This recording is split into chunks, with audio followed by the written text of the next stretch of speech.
మిత్రమా, ఎప్పుడైనా నీకు బ్రతుకు మీద ఆశ కోల్పోతే ఒక గంట సేపు హాస్పిటల్లో గడుపు, బ్రతకాలన్న ధైర్యం వస్తుంది. ఎలాగైనా బ్రతకవచ్చు అన్న నమ్మకం వస్తుంది. అక్కడ ఊపిరి ఆగిపోతున్న వాళ్ళను దగ్గర నుంచి చూస్తే నీ ఊపిరి చెబుతుంది నీ బ్రతుకు ఎంత విలువైందో. చావు పరిష్కారం కాదు, దేనికి బ్రతికి సాధించాలి. మనల్ని బరువు అనుకున్న వాడు నోటి మీద వేలు వేసుకునేలా బ్రతకాలి. నువ్వు పోతే జీవితాంతం ఇక్కడ ఎవడు గుర్తుపెట్టుకోరు. కాబట్టి నువ్వు బ్రతకాలి. బరువైన బాధ్యతలున్నా బాధలున్నా ఈ ప్రపంచంలో వెలకట్టలేని సంపదలు రెండే రెండు. ఒకటి మనశ్శాంతి, రెండు సంతృప్తి. ఈ రెండిటిని సంపాదించుకున్న వాళ్ళు ప్రతి నిమిషం అఖండమైన ఆనందాన్ని అనుభవిస్తారు. మనశ్శాంతి ఎక్కడెక్కడో దొరికేది కాదు, అది మనలోనే ఉంటుంది. మనం ఆలోచించే విధానంలోనే ఉంటుంది.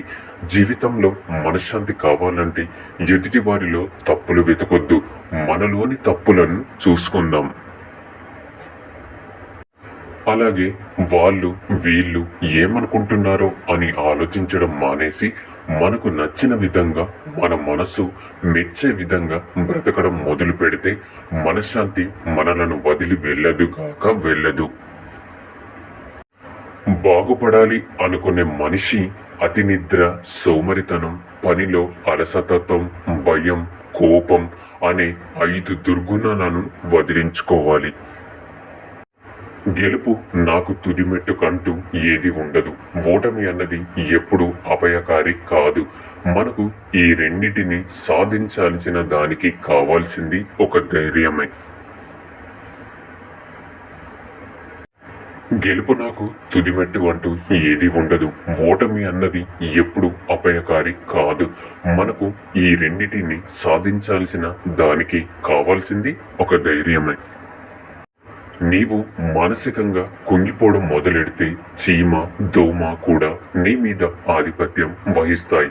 విజయాలకు మూలం నీ మనస్సు. శాంతంగా, నిబ్బరంగా ఉంటే ఏ చింత నిన్నేమి చేయలేదు.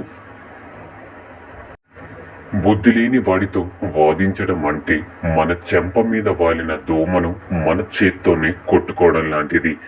ఎన్నిసార్లు కొట్టి దాన్ని చంపాలని చూసినా అది చావదుగాక, సరికదా? మన చెంపల్ని మనమే చావ వాయించుకున్నట్లు ఉంటుంది. విషయ పరిజ్ఞానం లేకున్నా కొందరు వివేకవంతులం అన్నట్టు వాదనకు దిగుతుంటారు. అలాంటి వారితో వాదనకు దిగడం కంటే వీలైనంత దూరంగా ఉంటేనే మనకు. ఎందుకంటే బంగారు నాణాన్ని సముద్రంలో విసరడానికి ఒక్క మూర్ఖుడు చాలు, కానీ 100 మంది మేధావులు కలిసి కూడా దాన్ని వెనక్కి తీయలేరు. కష్టం మనకు మాత్రమే కనిపించే దెయ్యం లాంటిది. దాని గురించి ఎవరికి ఎంత చెప్పినా నమ్మాలనిపించదు. అదిగో అక్కడుంది అని చూపించినా కనిపించదు. కోపం ఇలా వచ్చి అలా వెళ్ళిపోయే భూకంపం లాంటిది. ఒక్క క్షణం కంటే ఎక్కువ ఉండదు, కానీ అది చేసే నష్టం మాత్రం మామూలుగా ఉండదు. జీవితం ఒక రైలు ప్రయాణం లాంటిది. మొదట్లో అందరూ మనతోనే ఉన్నట్టు ఉంటుంది. ముగిసే లోపు ఒక్కొక్కడు దిగుతుంటే మన కోసం ఎవరు ఆగరు అన్న నిజం మనకు తెలిసిపోతూ ఉంటుంది. కాబట్టి కోపం, కష్టం, జీవితం ఈ 3 మనవే, కానీ మన అదుపులో ఎప్పుడు ఉండవు. మన మాట ఎప్పుడు వినవు, మనకు చెప్పి రావు. డబ్బు అనేది మహావృక్షం లాంటిది. దాని కిందికి వెళ్ళాక మన నీడ మనకు కనబడదు. ఇక మన చుట్టూ ఉన్నవాళ్ళు ఎలా కనబడతారు? డబ్బు దగ్గర ప్రతి ఒక్కడు స్వార్థపరుడే, కానీ ధనాన్ని చూసి దరిచేరే బంధువులు, అందాన్ని చూసి కలిగే ప్రేమ, అవసరం కోసం కలుపుకునే స్నేహం, ఇవి ఎప్పటికీ శాశ్వతం కాదు. మన రథసారథితో అంటే డ్రైవర్తో, కాపలవాడితో, వంటవాడితో, నీ తమ్ముడితో ఎప్పుడూ స్నేహంగా మెలగాలి. వాళ్ళతో గాని శత్రుత్వం పెట్టుకుంటే వారు ఎప్పుడైనా ఎటు నుంచి అయినా మనకు హాని చేస్తారు. ఒక్కొక్క సమయంలో వాళ్ళు మన ప్రాణాలను తీయడానికి కూడా వెనుకాడరు. నీ శత్రువు చిన్నవాడు అని తక్కువగా అంచనా వెయ్యకు. ఎవరి వెనుక ఎంత బలముందో ఎవరికి తెలుసు. రావణుడు అంతటి వాడే హనుమంతుడిని తక్కువ అంచనా వేసి చివరకు ప్రాణాల మీదికి తెచ్చుకున్నాడు. ఎంతసేపు చదివామన్నది ముఖ్యం కాదు, ఎంత శ్రద్ధగా చదివామన్నది ముఖ్యం. పుస్తకం గొప్పతనం అందులో ఉండే విషయం మీద ఆధారపడదు, అది మనకు అందించే ఆలోచన మీద ఆధారపడి ఉంటుంది. విద్య మనకు మంచి స్నేహితుడు. విద్యావంతుడైన వ్యక్తి ప్రతి చోట గౌరవించబడతాడు. విజయానికి తొలిమెట్టు మనపై మనకు ఉన్న విశ్వాసం. భయపడకు. నీవు ఎన్నిసార్లు పరాజయం పొందావో ఆలోచించకు, దానిని లెక్క చెయ్యకు. కాలం అనంతం, ముందుకు సాగిపో. నీ ఆత్మశక్తిని మరల కూడగట్టుకో.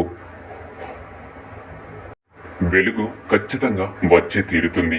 ఎవరైనా ఒక స్త్రీ నిన్ను డబ్బు అడిగింది అంటే ఒకటి, నీపైన ప్రేమను నటిస్తూ నీకు నమ్మకం కలిగిస్తూ ఉంటుంది. 2, మీ దగ్గర ఆమెకు కావలసింది డబ్బు కాబట్టి ప్రేమ పేరుతో డబ్బులు లాగుతుంది. 3, నిన్ను డబ్బు అడిగితే ఆ స్త్రీ నిజంగా నిన్ను ప్రేమించడం లేదు అని అర్థం చేసుకోండి. ఎందుకంటే నిజంగా నిన్ను ప్రేమించే అమ్మాయి నీ నుండి ప్రేమను తప్ప వేరే ఏది ఆశించదు అని గుర్తుపెట్టుకోండి. అవసరం తీరిపోయాక నిన్ను వదిలి వెళ్లే స్నేహితులు, సంపద ఉన్నప్పుడు మాత్రమే నీతో ఉండే బంధువులు, డబ్బులు ఉన్నప్పుడు మాత్రమే నీతో ప్రేమ నటించే బంధం, ఇలాంటి వారితో జీవించే బదులు అనాథగా జీవించడం ఎంతో మేలు. బాధలు గొప్పవా బంధాలు గొప్పవా అని అడిగితే బాధలే గొప్పవని చెప్పాలి. అవసరాలకు వాడుకొని వదిలేసే బంధాల కన్నా అనుక్షణం తోడుండే బాధలే గొప్పవి. జీవితంలో కొన్నిసార్లు ఒంటరిగా నడవడం కష్టంగా ఉండొచ్చు, కానీ నిజానికి ఆ ఒంటరితనం నీకు జీవితం అంటే ఏంటో నేర్పిస్తుంది.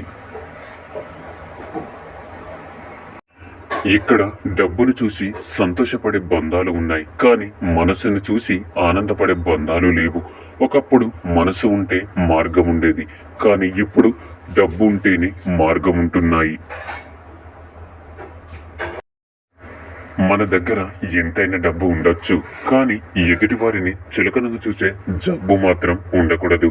కంటితో చూడనిది, చెవులతో విననివి ఎప్పుడు నమ్మవద్దు, ఇతరులకు చెప్పవద్దు. ఎందుకంటే కొంతమంది చెప్పే మాటల వల్ల కొన్ని స్నేహాలు చెడిపోతాయి, కుటుంబ బంధాలు తెగిపోతాయి, అలాగే చచ్చిపోతాయి. జాగ్రత్త మిత్రమా. ఒక సీతాఫలంలో చాలా విత్తనాలు ఉంటాయి, కానీ ఆ విత్తనాలు అన్నీ మొక్కలుగా మారవు. ఏ విత్తనం అయితే వచ్చే వర్షాలకు, కాసే ఎండలకు, వీచే గాలులకు తట్టుకొని భూమి పొరల్లో ఉంటుందో ఆ విత్తనమే మొక్కగా మారి మహావృక్షం అవుతుంది. సరిగ్గా అలాగే ఏ మనిషి అయితే తనకు వచ్చే బాధలను భరిస్తూ, వచ్చే దుఃఖాలను సహిస్తూ, అలాగే కష్టాలను ఎదుర్కొని ధైర్యంగా నిలబడతాడో వాడే విజేతగా మారుతాడు. ఒకరి గురించి ఎదుటి వారిపై ఏమి తెలుసుకోకుండానే వారిపైన నిందలు వేసి వారిని నవ్వుల పాలు చేస్తే మీ జీవితం సంతోషంగా ఉంటుందని ఎలా అనుకుంటున్నారో. చేసిన కర్మ మంచు చెడు వదలుగాదా వడ్డీతో సహా కట్టించుకుంటుంది. నీవు మరిచిన కాలం మర్చిపోదు. మనము ప్రేమించినంతగా, మనము అభిమానించినంతగా అవతలి వాళ్ళు మనల్ని అభిమానించాలి అని ఎప్పుడు కోరుకోకండి. అలా కోరుకుంటే భంగపాటు, మనసుకు బాధ, గాయాలు తప్ప ఏమీ ఉండదు. ఎందుకంటే ప్రేమ మనసుకి సంబంధించినది. మనకు వాళ్ళు నచ్చినట్టుగా వాళ్లకు మనం నచ్చాలని లేదుగా. నవ్వు అమూల్యమైన ఆభరణం. నవ్వుతూ జీవించడం ఓ కళ.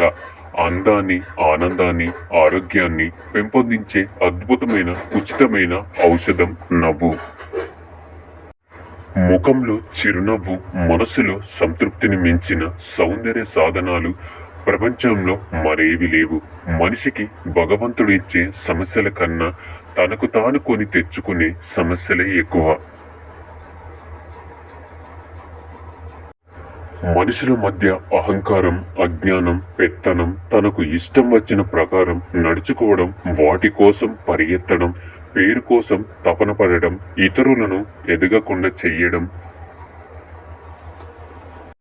ఇలా మనుషులు తమకు తాముగా ఇరుక్కుని నరకం పొందుతున్నారు. డబ్బు చెబుతుంది అన్నిటిని మర్చిపోయి నన్ను సంపాదించు అని. సమయం చెబుతుంది అన్నిటిని మర్చిపోయి నన్ను అనుసరించు అని. భవిష్యత్తు చెబుతుంది నా కోసం శ్రమించు, మిగతా అన్నిటినీ మర్చిపో అని. కాని ఆ భగవంతుడు చెబుతాడు, నలుగురికి మంచిని చేస్తూ ఉండు, నీకు కావలసినవన్నీ నేనిస్తాను అని.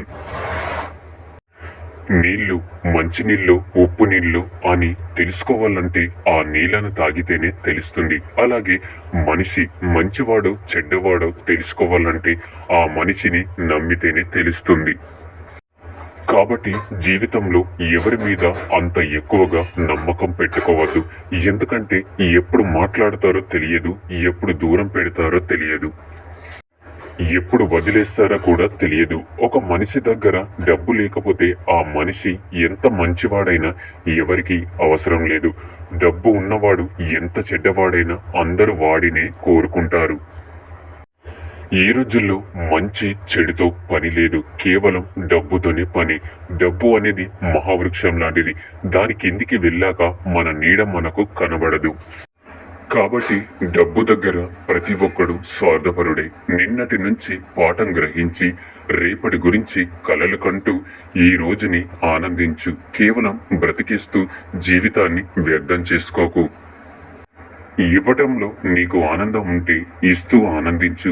అలా కాని పక్షంలో నీ ఆనందానికి అడ్డు వచ్చే వారందరినీ నీ దినచర్య నుండి తొలగించు. కానీ రాజీపడి మాత్రం బ్రతకకు.